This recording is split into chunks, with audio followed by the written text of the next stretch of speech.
Salut les baigneurs. Comme excuse d'un précédent top 5 des scènes les plus osées en water polo que le baigneur a scandaleusement proposé, voici un top 5 des poloistes les plus titrés de l'histoire, hommes comme femmes. C'est assez objectif. Pour certains, un excellent poloiste, ça peut être ceci. Un excellent poloiste? Ouais, bah il tire et puis voilà. Comme pour d'autres, un bon poloiste, ça peut être aussi ça. Ah, un bon poloiste? Ah bah lui il tire et puis voilà. À la base, je souhaitais mettre en avant les meilleurs poloistes, mais ça pouvait tout et rien dire à la fois. Comme dans tout sport collectif, on ne va pas comparer un gardien de but d'un attaquant, d'un ailier ou encore d'un défenseur. C'est pour cela que j'ai opté pour un top 5 des poloistes les plus titrés. J'ai pris en compte les médailles acquises lors des Jeux Olympiques et en Championnat du Monde, avec un barème comme pour les nageurs, 10 points pour une médaille d'or olympique, 5 pour une médaille d'argent et 2 points pour une médaille de bronze. Côté médailles glanées lors des mondiaux, 8 points pour une médaille d'or, 4 pour une d'argent et 1 point pour une de bronze. J'ai volontairement mis de côté les autres tournois internationaux de water polo, tels que la Coupe du Monde ou la Ligue mondiale, qui ne réunissent qu'un cercle restreint des meilleures équipes au monde. En tenir compte n'aurait servi qu'à paupériser le score des joueurs des équipes déjà très bien cotées. Dans ce classement et avec ce barème de notation, il faut dire que les générations de poloistes hommes d'après les années 70 seront avantagées vu qu'ils ont depuis 1973 les championnats du monde de water polo en plus des Jeux Olympiques pour étoffer leur total de points. A l'inverse, les générations de poloistes femmes d'après 2000 seront avantagées étant donné que le water polo femme est devenu une discipline olympique à partir des JO de Sydney en 2000. Et attention, il risque d'y avoir beaucoup d'ex-aequo. En 5e position, Cammy Craig avec 33 points et Perica Bukic avec 41 points. Cammy Craig, joueuse au sein de l'équipe américaine durant les JO de Pékin en 2008, qui avait décroché l'argent et surtout elle a participé aux victoires des États-Unis au tournoi de water polo féminin lors des JO suivants à Londres en 2012 ainsi qu'à Rio en 2016, sans compter le titre de championne du monde décroché à Kazan en 2015.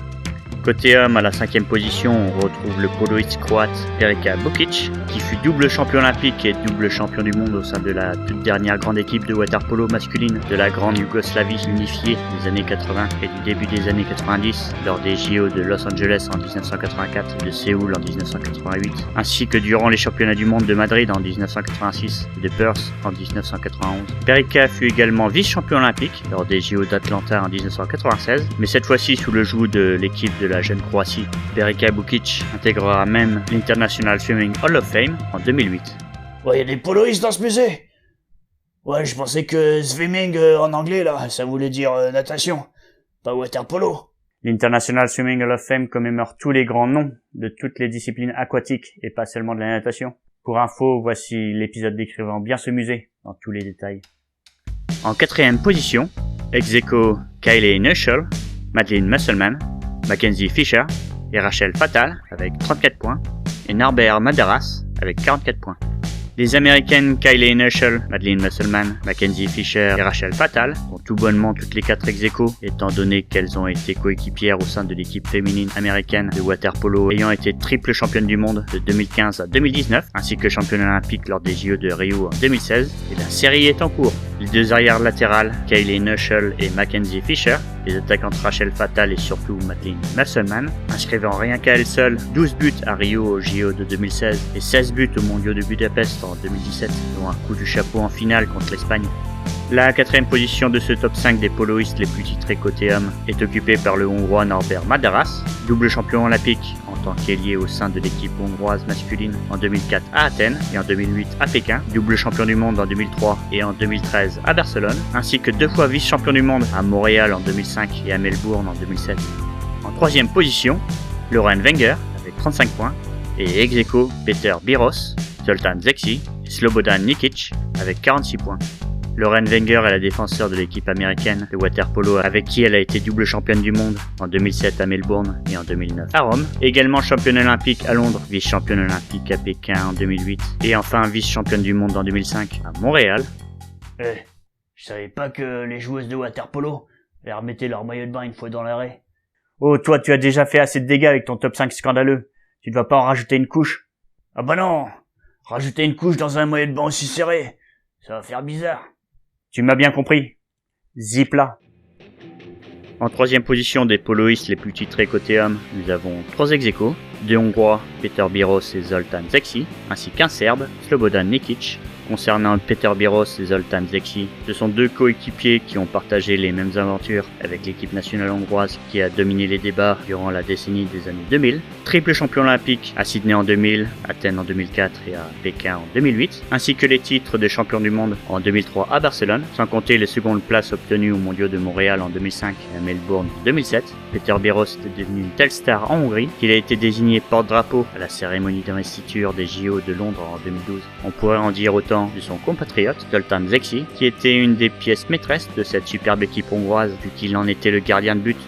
Le Serbe Slobodan Nikic, quant à lui, est le seul poloiste à avoir été 3 fois champion du monde dans l'histoire, en 2005, 2009 et 2015, vice-champion du monde en 2011 et le bronze en 2003 avec l'équipe de la Serbie, un titre de champion olympique à Rio en 2016, l'argent à Athènes en 2004 et le bronze à Londres en 2012.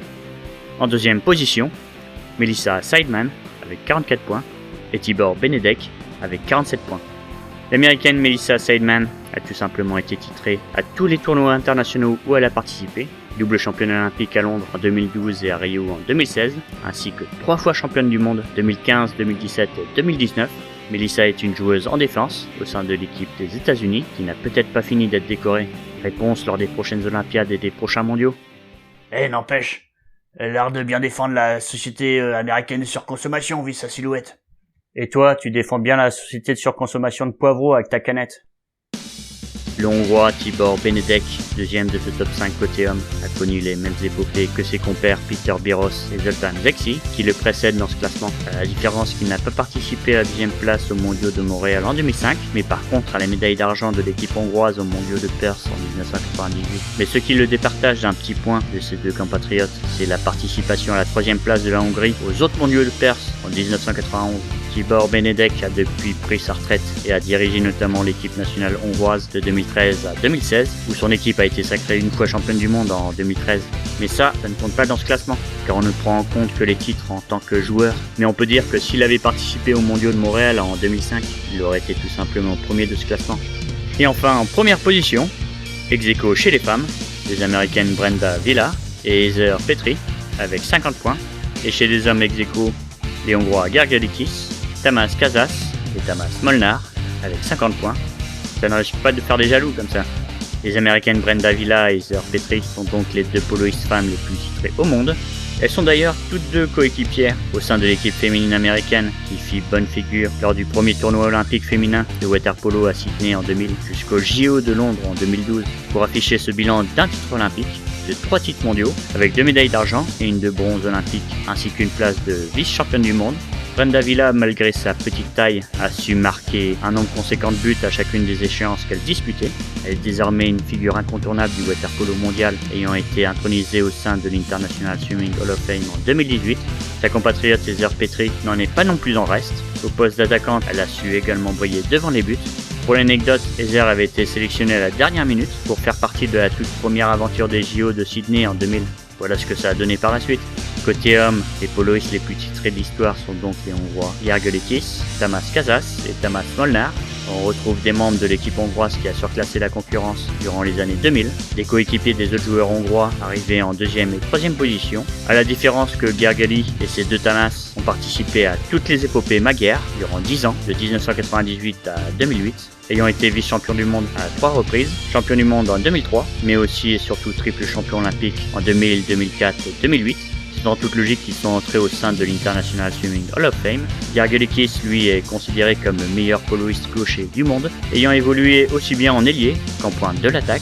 Tamás Kazas, lui, est le fils de l'ancien poloiste Zoltán Kazas, médaillé d'argent au JO de Munich en 1972. Tamás est considéré par un bon nombre comme étant le meilleur défenseur de la période où il a évolué.